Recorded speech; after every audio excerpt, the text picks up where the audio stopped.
morning. The Senator, the Honourable Bob Carr, Ambassador Kesuema, Ambassador Blanche, Consul General Marquardt, friends, family and honoured guests. I'd like to welcome you to Left-Right Think Tank's first foreign policy event on the topic of young Australia's roles and responsibilities in the Asian century. First, I'd like to acknowledge the traditional owners of this land, the Gadigal people of the Eora Nation, and I pay my respects to elders past and present. How relevant it is to be here in New South Wales Parliament House this morning to talk about young Australia in the Asian century. This subject has not often been examined, but it is worthy of close consideration given its immediate pertinence to shifting economic, political and cultural paradigms in our country. As a frequent traveller to Southeast Asia and the Pacific region, I'm excited to talk about this subject, and I hope to provoke new questions for young Australia to consider. I'm sure that our esteemed guests are equally excited, and no doubt they will bring their extensive experience and knowledge to bear on the subject of young Australia's roles and responsibilities in the Asian century. I take this opportunity to now introduce United States Consul General in Sydney, Mr. Niels Marquardt. Consul General Marquardt has graciously offered to introduce our speakers today. I thank the Consul General for his offer and welcome him warmly to the lectern. I'm absolutely delighted to be here for this launch of the Sydney chapter of the Left-Right Think Tank, and thank you for the honor of introducing our speakers today. A youth-driven initiative like Left-Right is so important, and how each of you has the potential to change the world. So please join me in welcoming Bob Carr back to the New South Wales Parliament.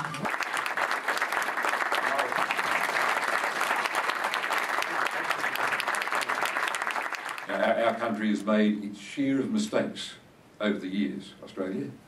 We're not immune to them. But there are some things we get right, and we get spectacularly right. And deciding that we should side with Indonesian nationalism and not with European colonialism in Asia was something we got right. And now there are echoes of this and reverberations of this as we acknowledge in a government document that our future does lie. Our future does lie with Asia, a century in which there will be a great shift of economic and therefore political power to the Asian region. I want you to think about you being leaders, not just followers in this task, putting your hand up for the job of helping shape Australia's response to the challenge of us being in the Asian century. Thank you.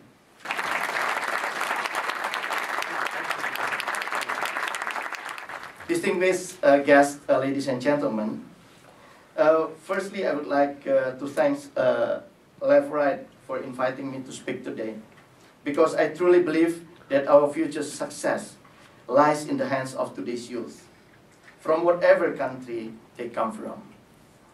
As the first President of Indonesia, President Sukarno, mentioned in one of his heroic speech, I quote, "Provide me with 1,000 elders, and I can move a mountain. Provide me with 10 youths, and I will rock the world." The young Australians are amongst the most connected and modern in the world. But more importantly is that they understand Asia's rising impact in the world and their future. Asia's rise is not just economic, but also its influence in pop culture and world politics. Coincidentally, Asia's second largest player is right next door. And Indonesia and Australia have in fact started off this Asian century with one of the strongest partnerships in this region. I'd like to ask the Australian youth to remember that in order to appreciate the world, you must experience it firsthand. Not through websites and photographs, but by visiting those countries and living amongst the people. By going out and seeing the world, not only will you a better global citizen, but also a better Australians. As you go ahead and start exploring, you will find that your closest neighbors, only 250 kilometers from the beach of Australia to the beach of Indonesia, Indonesia is a nice place to visit and a very good friend of yours. Thank you. The U.S. is a key part of the Asia-Pacific century, and we are a Pacific nation, and we bring unique abilities and resources to the future of this region. And then, as to why I want to talk about youth, youth is the critical element to the accomplishment of a strong and prosperous future in the Asia-Pacific. What we need to do is work on the issues that I've raised: food, water, energy security, and other areas that might lead to misunderstanding or conflict in the future. And that's where you come in. And that's why I think it's important that people like the Foreign Minister and Ambassador Rifat and I spend time with the left-right think tank. Because there's this cliche that the youth are our future. In this region, you're not our future. You are our present. 50% of the people in the Asia-Pacific are under the age of 30. So that's why we're looking to you now as a critical element of our diplomacy, trying to make sure that you have the tools that you need in order to make the best choices. How can young Australians have a positive and relevant impact? First is focus on those issues. Focus on what the real challenges are: food, water, energy security, climate change, the challenges that will define this century. Secondly, multiculturalism. If you look at people from older generations, they still see color, they still see gender, they still see ethnicities in a way that this generation doesn't. So act on your multiculturalism. Be the voice of multiculturalism for your countries, and don't fall into the habits of tribalism that have preceded you. The reason that we always progress as countries is because, in particular, democracies like Indonesia and Australia and the United States, we have a responsibility to challenge our leaders. We have to pick our leaders, so we've got to challenge them all the time to figure out, are they doing what we want them to do? Do they understand the challenges that we're facing in our lives?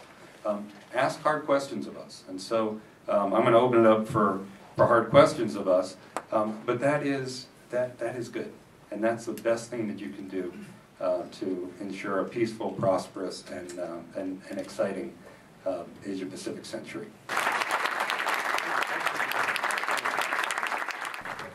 Thank you, Ambassador Blanche, Ambassador Rupert, and Foreign Minister Carr for your entertaining insights. More than 40 years have passed since my mother would have heard of the White Australia policy disappearing from our statute books. Since then, Australia now looks a little more Cambodian, a little more Indonesian, and a little more Asian. And it is 16 years since an Australian Prime Minister remarked that Australia need not choose between its history or geography. We were to strive for something other. But if the Asian century is a choice to adopt the other, many Australians are uncertain of exactly what this other will mean. Today's discussion focuses on the Asian century as the encapsulation of that kind of otherism. A century which, despite its concealed future, possesses unlimited opportunities and potentialities for young Australia. At this point, I caveat that left-right think tank does not speak as representing young Australia. Instead, we wish to provoke young questions for young Australia to consider. And many questions surround the federal government's recently published Australia in the Asian Century White Paper.